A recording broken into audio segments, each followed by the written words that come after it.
Lead play-by-play man on Fox Sports and the Los Angeles Dodgers play-by-play announcer Joe Davis, friend and colleague, joining me now. And Joe, it's always great to see you. This is a big series for the Dodgers, as they all seem to be right now, coming off of a game in which Clayton Kershaw threw a gem. They needed it.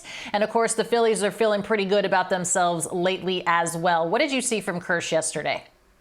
Yeah, what you often see, like you saw so many times, Alana, in your time in Los Angeles, Dodgers coming off 2 walk-off losses, including one the night before, and he just put him on his back. 7 scoreless innings. I don't know that it was his sharpest game necessarily, but it was one of those games where you got the sense that he knew the team badly needed him, and he was going to do whatever he had to give them exactly what they needed.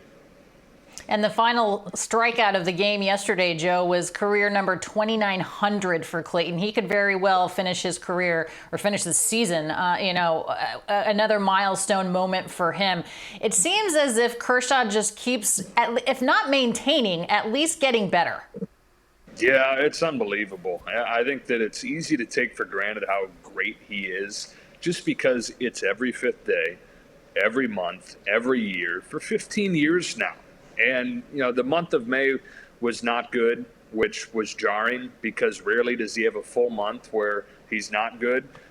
Anytime he has a bad start or even a bad inning, you feel like, okay, next inning's going to be fine. And it often is. And it's just year after year, and this mesmerizing consistency. I think it kind of becomes a numbing consistency when you're watching it, but it's something that shouldn't be taken for granted. He's special, as everybody knows.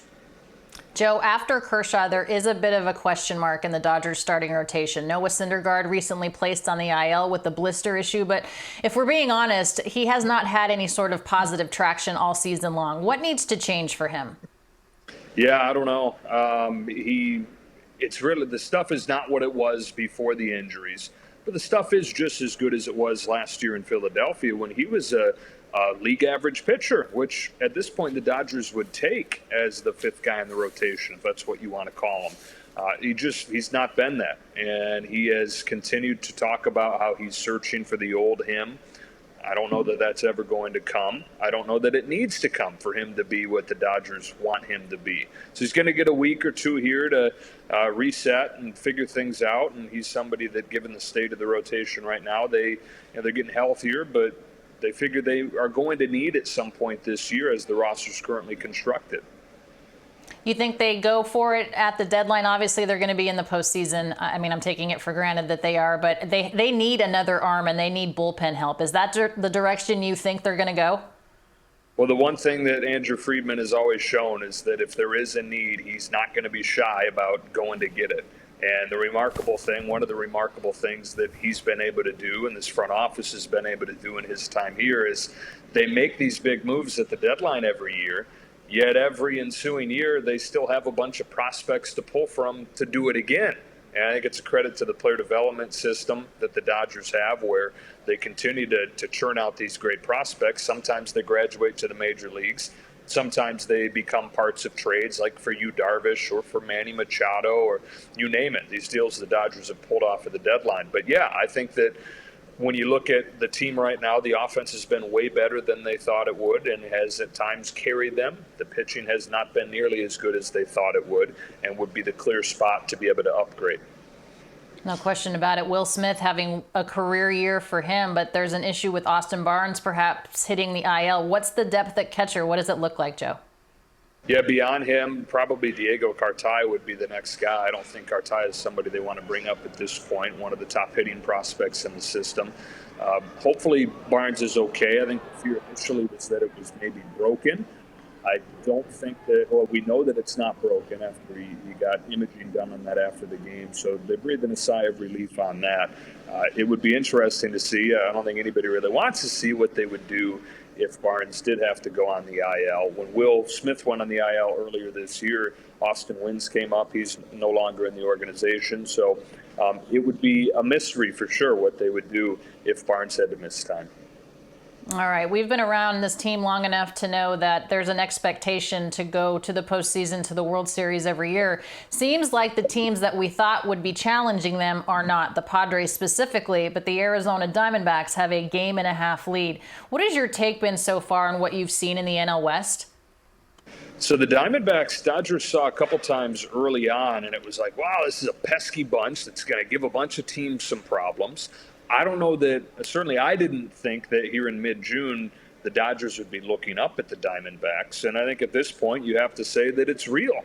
So you've got the Diamondbacks doing what they're doing. The Giants very quietly have been one of the best teams in the National League over the last month. Even the Rockies have played really well over the last month. Padres are the one team that hasn't. And I think everybody expects that at some point they are going to hit their stride and at least go through a really hot stretch where they become a factor in the division. Quietly, though, big picture, Alana, the division way better than people anticipated. Everybody looked at the East, and for good reason. The Central, not good. I think people looked at the West and said you got two big dogs and then everybody else. But collectively, the West, take a look at what they've done over the last month, and it's been really good. I think you could argue that it's been just as good as the East. Speaking of the East, I want to ask you about the American League East, though, because you're doing the game tomorrow on Fox between the Yankees on Saturday between the Yankees and the Red Sox. And I wanted to ask your opinion on the AL East. I'm not surprised, I guess, that it is the way that it is, but I'm more interested in your take. What a monster. You're right. And I think that we're all looking at it saying, yeah, this is exactly what we thought it was going to be. A few days ago, or until the Red Sox lost the last few, everybody was above 500. You know, the Red Sox are not a great team, but they're not a last place team. You know, they're in the same spot in the standings that some of these, you know, that the Oakland A's are, right? So, like, they're not the Oakland A's. They're not a last place team, but they're going to have a really hard time making the postseason because of what this division is like. The Yankees are a really good team, but they're still punching way up at the Orioles and the Rays. So it's going to be awesome to watch this race as the year goes on, for sure. Yeah, no question about it. Joe Davis does a great job on the call tonight. Dodgers at Phillies, and then on Saturday, the Yankees and the Red Sox. We appreciate your time as always, my friend. Always, Alana. Anything for you.